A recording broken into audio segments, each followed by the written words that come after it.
नमस्कार, मैं हूं रूपाली शर्मा। स्वागत है आपका टीवी 27 न्यूज में। बातचीत करेंगे जहां मध्य प्रदेश में इन दिनों सबसे ज्यादा लोधी वोटर्स चर्चा में हैं। प्रीतम लोधी की चुनौती के बाद अब उमा भारती पार्टी के खिलाफ मोर्चा खोल रही हैं। नमस्कार, मैं हूं आपके साथ रूपाली शर्मा। प्रोग्राम में आपका स्वागत करेंगे जहां उमा भारती पर साफ कहा गया है और बहुत सारे इल्जाम भी लगाए गए हैं उनकी हकीकत प्रीतम लोधी से, जो कि वो नाराज हैं। प्रीतम लोधी की चुनौती के बाद अब उमा भारती भी कहने लगी हैं कि शनिवार रात उमा भारती ने भी कुछ ऐसा कह डाला है जिससे वहां पर मौजूद लोग हैरत में पड़ गए हैं। उमा भारती ने लोधी वोटर्स को साफ कहा है कि मेरी शक्ल देखकर बीजेपी को वोट ना दे। अब सवाल यह है कि जिस लोधी वोट बैंक की ताकत पूर्व सीएम उमा भारती से लेकर प्रीतम लोधी तक बीजेपी में दिखाते हैं, उसकी हकीकत क्या है? क्या उमा और प्रीतम लोधी वोटर्स को बीजेपी से दूर करने में कामयाब हो पाएंगे या फिर बीजेपी पहले की तरह लोधी वोटर्स को अपने पाले में लाने में सफल होंगी? इसी को लेकर हम चर्चा करेंगे लेकिन सबसे पहले देखते हैं एक खास रिपोर्ट।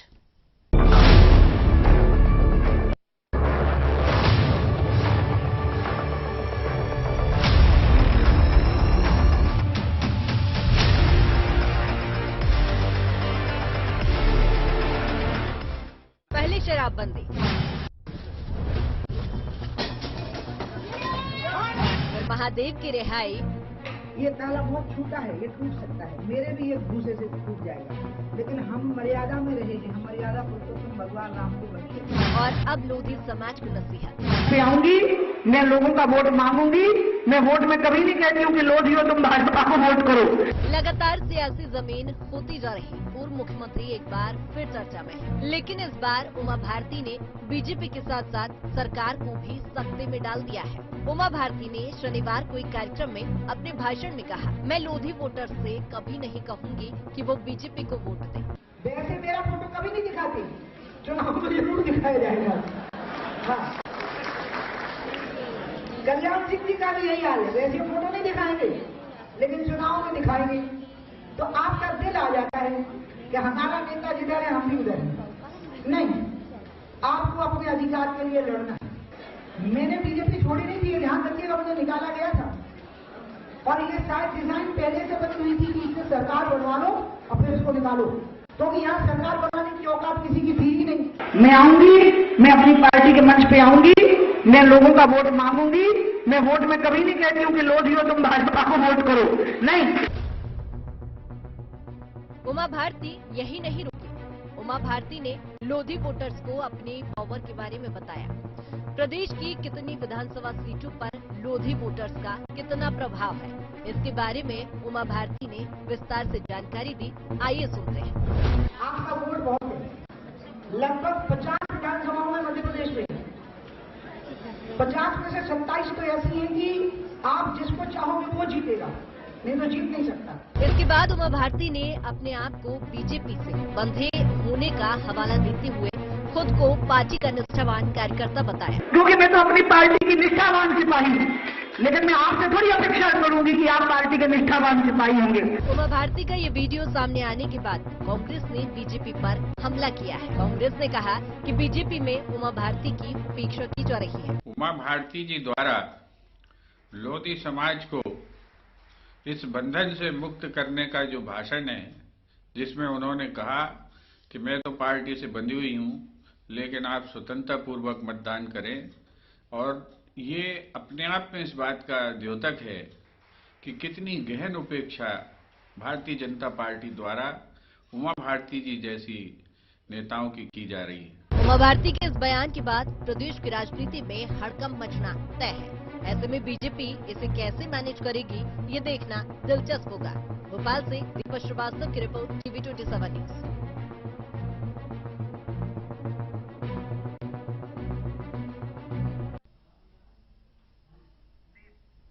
आपको बता दें कि ये उमा भारती का लोधी वोटर्स ने को साफ कहा है कि मेरी शक्ल देखकर बीजेपी को वोट ना दें। अब सवाल ये है कि जिस लोधी वोट बैंक की ताकत पूर्व सीएम उमा भारती से लेकर प्रीतम लोधी तक बीजेपी में दिखाते हैं, उसकी हकीकत क्या है?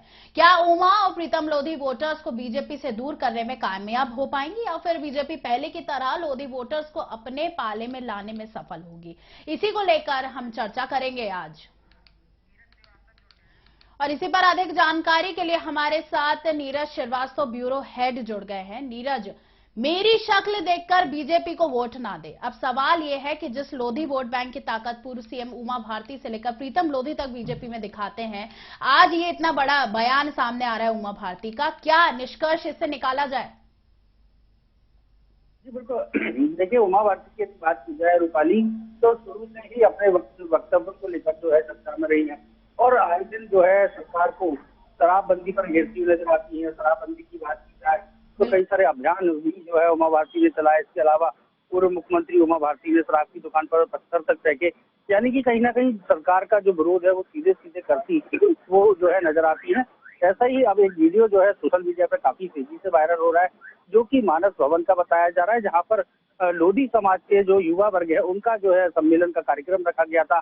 उसमें उमा भारती साफ तौर से कहती नजर आई कि हमारा प्यार प्यार है, लेकिन राजनीति बिल्कुल अलग है। यानी कि आप यदि मुझसे प्यार करते हैं तो मेरी शक्ल देख के बीजेपी को वोट ना भी दे तो चलेगा।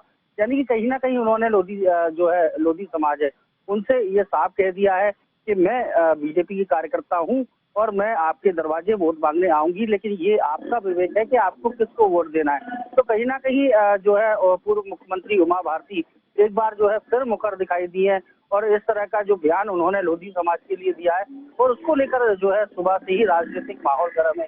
कांग्रेस ने उनके इस बयान को ट्वीट किया और जिस तरह से मध्य प्रदेश जो है मध्य प्रदेश में जो एक अभियान जो है कांग्रेस के द्वारा चलाया जा रहा है सरकार हटाने का, उसमें शामिल होने का जो न्योता तक जो है उमा भारती को कांग्रेस ने दे दिया है कि हमारे साथ शामिल होइए और जो मध्य प्रदेश की सरकार है उसको साफ करने में हमारा सहयोग कीजिए।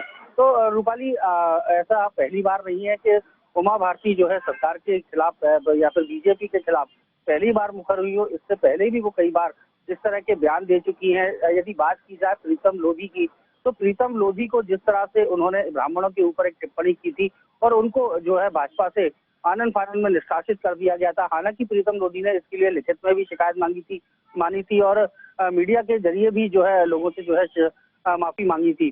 तो लेकिन उसके बावजूद उनको जो है निष्कासित कर दिया गया। तो कहीं ना कहीं उसका दर्द भी उनको जो है उनके जो है छलक कर सामने आता रहा है। तो जो है उनकी जो नाराजगी जिस तरह से जो सामने आ रही है, क्योंकि लगभग 65 सीटों पर जो है लोधी वोटर जो है अपनी अहम भूमिका निभाता है और लोधी वोटर्स के जरिए जो है सत्ता का जो रास्ता है वो काफी आसान होता है, क्योंकि ग्वालियर चंबल संभाग की सीटें ही काफी सारी ऐसी हैं जिसमें लोधी जो वोटर है वो काफी बड़ी संख्या में है और जो एक निर्णायक भूमिका जो है चुनाव में निभाता है। तो यदि उमा भारती की नाराजगी और इस तरह का जो मैसेज समाज में जाएगा, क्योंकि लोधी समाज की यदि बड़ी नेता मानी जाती है तो वो है पूर्व मुख्यमंत्री उमा भारती, और कहीं ना कहीं लोधी समाज उनको जो है काफी गंभीरता से भी लेता है। तो कहीं ना कहीं बीजेपी की साफ तौर से मुश्किलें खड़ी हो सकती हैं यदि उमा भारती के बगावती तेवर 2023 के चुनाव में देखने को मिले तो। जी रूपाली, पूर्व मुख्यमंत्री उमा भारती का हमेशा से ही आना और जाना लगा रहा है। कभी 2024 में वो चुनाव लड़ेंगी, प्रधानमंत्री नरेंद्र मोदी के नेतृत्व में चुनाव लड़ेंगी और जीतेंगी भी। ऐसे भी उनके कुछ बयान सामने आए हैं। तो कहीं ऐसे कुछ बयान सामने आए हैं कि वो बीजेपी से नाराज हैं और लोधी उनको, जो यहाँ पर प्रीतम लोधी हैं, वो उनको अनदेखा कर रहे हैं। ऐसी भी कुछ चीजें उनके द्वारा कही गई हैं। क्या माना जाए इससे? क्या वो सिर्फ प्रीतम लोधी से खफा है इसीलिए इस तरीके के बयान सामने आ रहे हैं, या पूरी बीजेपी पार्टी से वो नाराज हो चुकी हैं? देखिए रूपाली, जो पूर्व मुख्यमंत्री उमा भारती है वो प्रीतम लोधी से खफा नहीं है, बल्कि कहीं ना कहीं जो है भारतीय जनता पार्टी से खफा नजर आ रही है। क्योंकि जिस तरह से जो प्रीतम लोधी है उनके कहीं ना कहीं रिलेशन में भी बताए जाते हैं और एक काफी कद्दावर नेता भी है। हालांकि पार्टी से अलग होने के बाद उन्होंने एक शक्ति प्रदर्शन किया था जिसमें काफी मात्रा में जो है लोधी समाज के जो लोग उसमें जुटे थे। यानी कि संख्या इतनी ज्यादा थी कि बीजेपी को देखने के बाद कहीं ना कहीं बीजेपी के पसीने छूट रहे थे कि इतना बड़ा जनाधार जो है प्रीतम लोधी किए हुए है और जो है उमा भारती के भी काफी नजदीकी माने जाते हैं। जिस तरह से प्रीतम लोधी के जो उनका जो बयान था उसके बाद जो क्रियाकलाप पूरे जिस तरह से देखा गया कि वो उनको भाजपा कार्यालय तरफ किया गया, प्रदेश अध्यक्ष बीडी शर्मा के साथ उनको पेश किया गया, वो पेश हुए और उन्होंने प्रदेश अध्यक्ष के कहने पर लिखित में माफीनामा भी अपना दिया, लेकिन उसके बावजूद उसका जो निष्कासन कर दिया गया, तो उससे कहीं ना कहीं खासी नजर उमा भारती जो है नजर आ रही है। इसके पहले भी शराबबंदी को लेकर मुख्यमंत्री शिवराज सिंह चौहान को पूरी चुनौती भी उनके द्वारा जो है दी जा चुकी है कि आप या तो प्रदेश में शराबबंदी करें या फिर मैं जो है सड़कों पर उतरूंगी, लेकिन कहीं ना कहीं फिर बीच में वो यू टर्न ले जाती है और शराबबंदी के मुद्दे से कहीं ना कहीं पीछे हट जाती है और फिर जन जागरण अभियान चलाने की बात करने लगती है। तो यदि लोधी वोटर्स उनकी बात मानता है और इस बात को यदि वोटर सीरियसली लेता है तो कहीं ना कहीं एक बड़ा जो खामियाजा इससे जो है भारतीय जनता पार्टी को कब भुगतना पड़ेगा। जी बहुत बहुत धन्यवाद नीरज श्रीवास्तव हमारे साथ जुड़े रहने के लिए। हमारे साथ हमारे आज के गेस्ट जुड़ गए हैं, जहां पर शिवम शुक्ला कांग्रेस से प्रवक्ता हैं और शावर आलम बीजेपी से प्रवक्ता हैं। शिवम जी और शहबाज जी, क्या आपको मेरी आवाज आ रही है? क्या आप मुझे सुन पा रहे हैं? जी नमस्कार। जी नमस्ते। शावर आलम बोल। जी, यहाँ पर मैं नहीं कहती कि तुम बीजेपी को वोट दो, मैं तो पार्टी की निष्ठावान हूं, हम प्यार के बंधन में बंधे हैं। इस तरीके के बयान सामने आ रहे हैं उमा भारती के, जो पूर्व मुख्यमंत्री रह चुकी हैं और काफी वरिष्ठ नेता रह चुकी हैं बीजेपी की। क्या निष्कर्ष निकाला जाए इन तरह के बयानों से?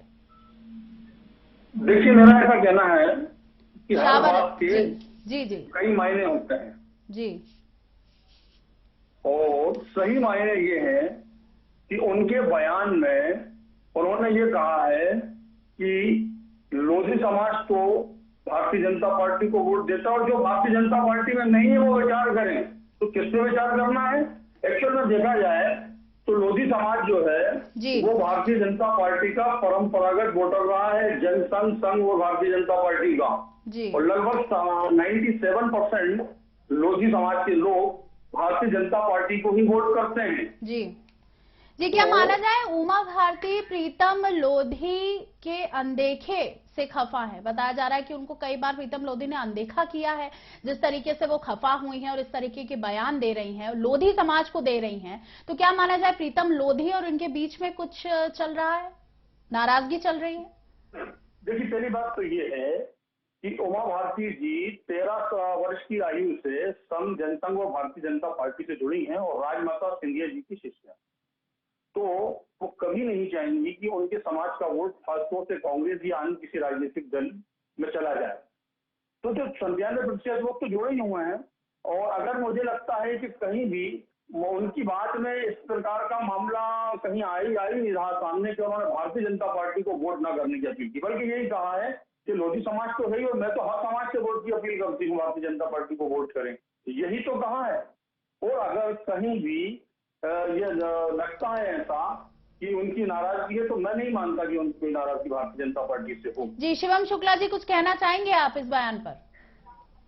देखिए मध्य प्रदेश में शिवराज सिंह चौहान के शासनकाल में पिछले कई वर्षों से एक वर्ग संघर्ष की स्थिति उत्पन्न हुई है। इसके बारे में उमा भारती जी लगातार कहती रही हैं। शिवराज सिंह चौहान की सरकार, चाहे वह प्रदेश का कोई भी वर्ग हो, चाहे आदिवासी हो, ब्राह्मण समाज हो, राजपूत समाज हो, लोधी समाज हो या कुर्मी समुदाय हो, किसी भी वर्ग के लिए इन्होंने काम नहीं किया है, न उनकी महत्वाकांक्षाओं और न ही उनकी अपेक्षाओं की पूर्ति करने में यह सरकार सफल हुई है। इनके लिए जो जातियां हैं, जो अस्मिता का विषय होती है, उसको इन्होंने सिर्फ वोट बैंक बना कर रख दिया है।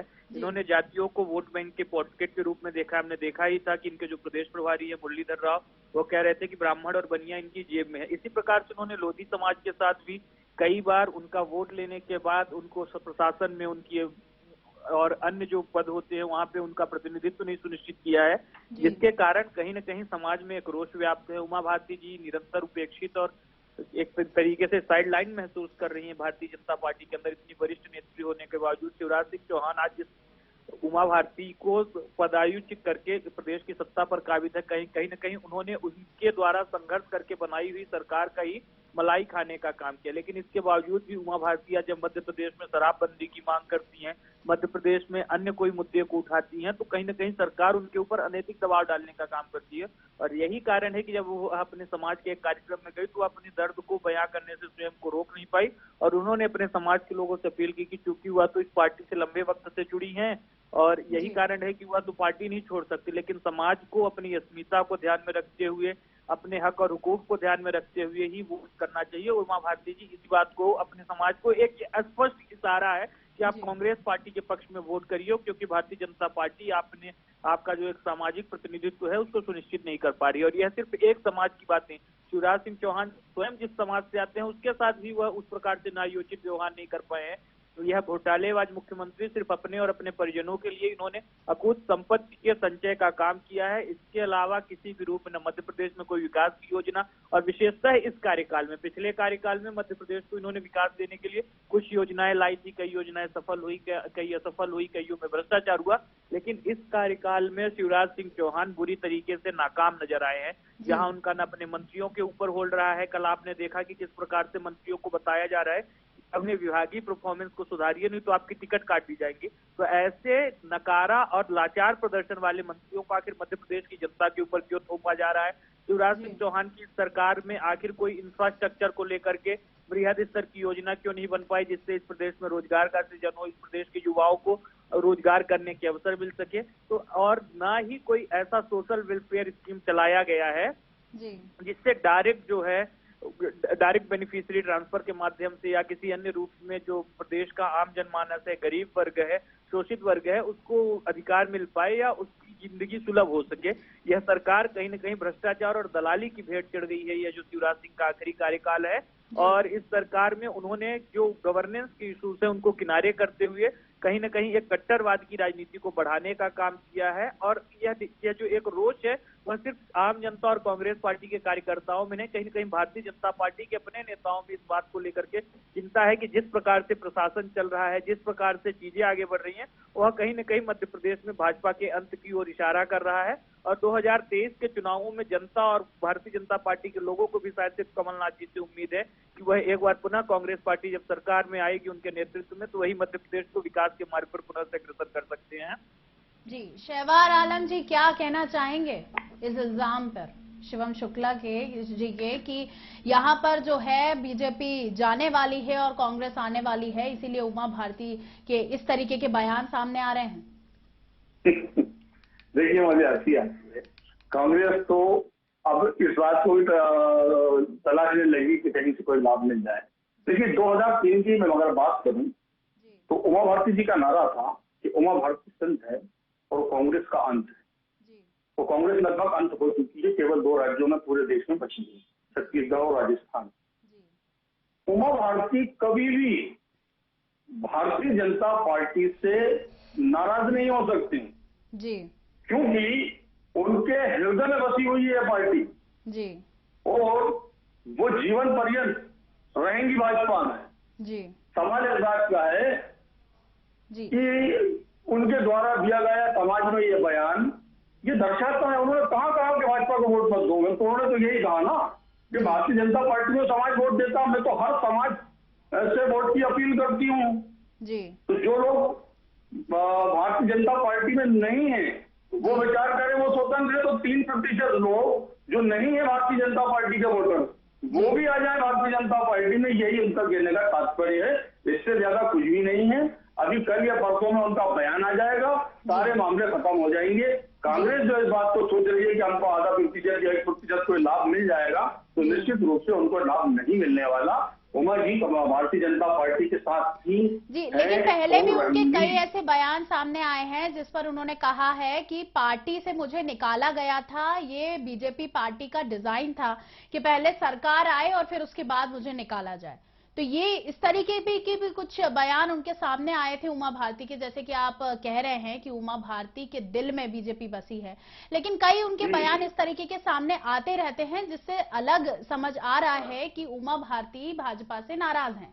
2024 में भी उन्होंने कहा था कि अब जैसे 2024 का चुनाव आने वाला है तो प्रधानमंत्री नरेंद्र मोदी के नेतृत्व में वो चुनाव लड़ेंगी और जीतेंगी और ऐसा कोई भी काम नहीं करेंगे जिससे पार्टी को शर्मिंदगी महसूस हो। लेकिन इस बयान के बाद साफ दिखाई दे रहा है कि बीजेपी पार्टी को शर्मिंदगी महसूस होगी, क्योंकि इस तरीके के बयान जो सामने आ रहे हैं उनके, जहां पर वो साफ कह रही है कि मेरी शक्ल देखकर बीजेपी को वोट ना दें, आप स्वतंत्र हैं और अपना प्यार मेरे लिए बनाए रखें। इस पर आपका क्या कहना है? देखिए मेरा ऐसा कहना है, उमा भारती जी भारतीय जनता पार्टी से कभी भी नाराज नहीं होती।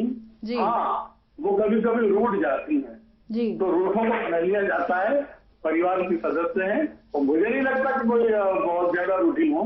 ये तो अपनी समाज में उन्होंने बात कही और यही तो कहा आपके सामने जी, ये तो हमारा वोट तो हम केवल समाज को ही नहीं बल्कि मैं तो भारतीय जनता पार्टी के नेता हूं, तो मैं तो हर समाज से भारतीय जनता पार्टी के लिए वोट मांगती हूँ जी।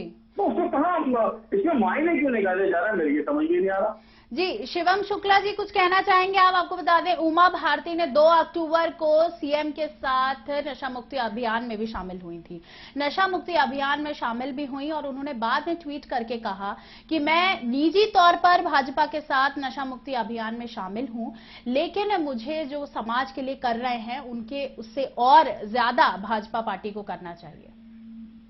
इस तरीके की भी कुछ जी, तो इसमें ये पार्टी हित की बात ही तो करें जी, लेकिन उनका कहना था कि ऐसा आयोजन नहीं हो रहा है जिससे समाज में जागरूकता आए। जब आप बैठते हैं तो कहीं अगर खामियां नजर आती हैं तो आप कर दी जाती है, दिक्कत क्या है, दूर हो जाती है जी, परिवार का ही मामला है जी। शिवम शुक्ला जी कुछ कहना चाहेंगे आप? कि इसमें ज्यादा कुछ कहने सुनने की कोई बात नहीं है। मध्य प्रदेश में जो नीतियां हैं, चाहे वह शराब को लेकर के हो, चाहे वह महिला स्वास्थ्य और सुरक्षा को लेकर के हो, चाहे आदिवासियों के अधिकारों को लेकर के हो, उसमें एक स्पष्ट तरीके की अस्पष्टता देखी गई है। मध्य प्रदेश में आए दिन निरंतर हर वर्ग के साथ अत्याचार की घटनाएं होती हैं, आए दिन महिलाओं बेटियों को अपमानित होना पड़ता है, प्रताड़ित होना पड़ता है और यह सरकार मैं बार बार बोल रहा हूँ गवर्नेंस और एडमिनिस्ट्रेशन की इशूज पर बुरी तरीके से विफल है।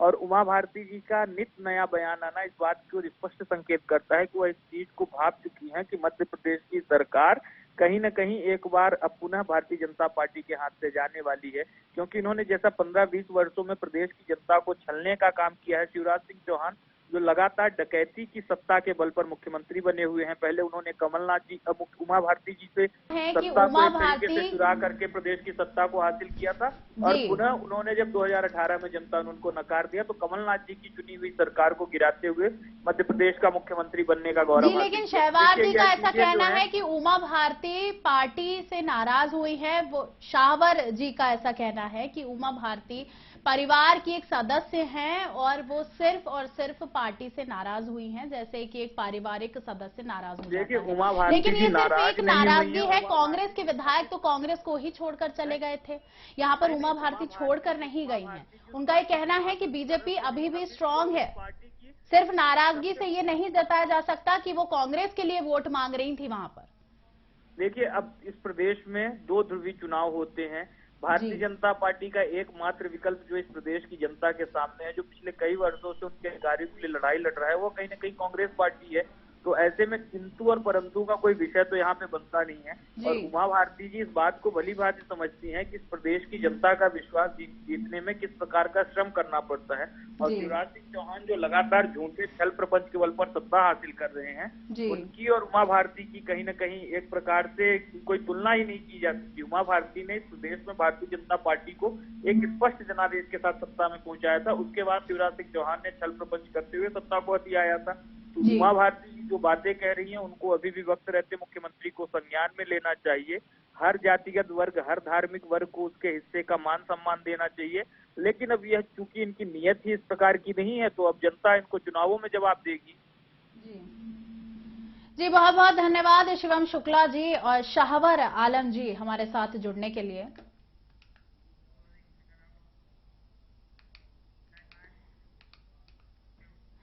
तो ये था हमारा खास प्रोग्राम जहां पर उमा भारती ने कुछ यहां पर बयान दिए और उसके ऊपर हमने यहां पर दो लोगों को जोड़ा और आपको बताया कि बीजेपी और कांग्रेस में किस तरीके से विचारधारा चल रही है इस बयान के चलते, जहां पे लोधी समाज को उन्होंने कहा है कि लोधी समाज उन्हें उनका चेहरा देखकर वोट ना दें, बीजेपी को वोट ना दें उनका चेहरा देखकर। आपका बहुत बहुत धन्यवाद।